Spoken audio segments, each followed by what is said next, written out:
In 1824, a man stood in front of a roaring orchestra in Vienna. He raised his hands. He gave the downbeat. And for the next hour, he conducted one of the greatest pieces of music ever written. He never heard a single note of it. Not the violins. Not the choir. Not the thunder of applause when it ended, applause so loud the entire hall rose to its feet. He kept conducting an orchestra that had already stopped, because his world was completely, totally silent. This is the story of the music Beethoven wrote when he could no longer hear it. And what that music was really hiding. To understand what he lost, you have to understand who he was. By his late 20s, Ludwig van Beethoven was the most exciting musician in Europe. Not a quiet court composer, but the rock star of his time. He played piano like a storm. Audiences wept. Rivals were humiliated. Music wasn't his job.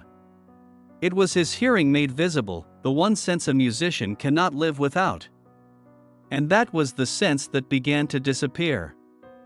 It started as a ringing. A buzzing in his ears that never stopped. Then the high notes began to vanish. Conversations turned to mud. He started avoiding people, not because he was cold, but because he was terrified they would discover his secret. Imagine it.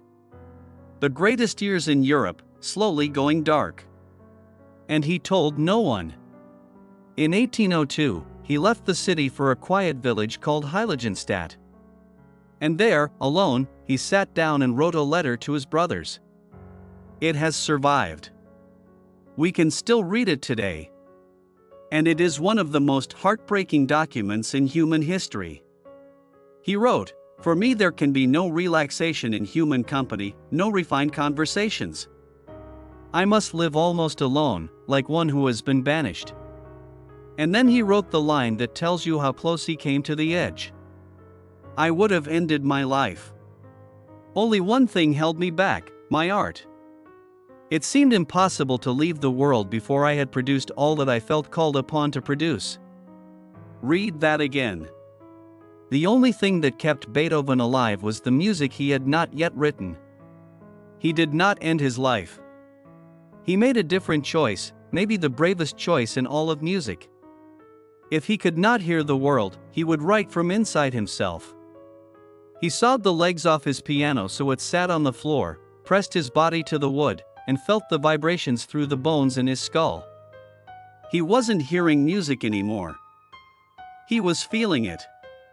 Listen to the Moonlight Sonata, written as his hearing was failing. Most people think it is a love song. But hear how it moves, slow, circling, like something trapped underwater. This is not romance. Many believe this is the sound of a man grieving the silence closing in around him. He is not describing moonlight. He is describing loss. And here is the part that breaks the mind. As the silence grew total, as he lost his hearing completely, his music did not get smaller. It got bigger. Bolder. More powerful than anything anyone had ever written. Deaf, he composed symphonies of overwhelming joy. Deaf, he heard them perfectly, in the only place left that still had sound, his imagination. Which brings us back to that night in 1824, the premiere of his Ninth Symphony, the one that ends with the Ode to Joy, the melody the whole world now knows. He insisted on standing with the conductor, beating time, even though he could not hear the orchestra. The musicians had been quietly told to follow the real conductor and ignore him. The symphony ends in an explosion of sound. The audience erupts, 5 standing ovations, handkerchiefs waving in the air. And Beethoven keeps conducting. Facing the wrong way. Still moving his hands to music that had already finished. He had no idea the hall was thundering behind him. One of the singers walked over, gently took his arm, and turned him around, so he could see the applause he would never hear.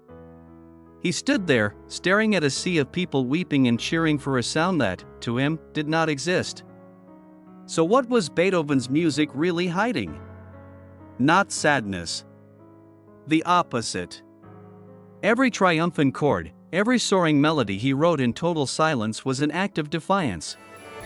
A man telling fate, "You took my ears, but you will never take the music." The next time you hear the Ode to Joy, remember, it was written by someone who never heard it played. That is not just music. That is the human spirit refusing to be silenced. This is what music hides. Every piece of great music is hiding a secret like this one. Subscribe, and you will never hear classical music the same way again.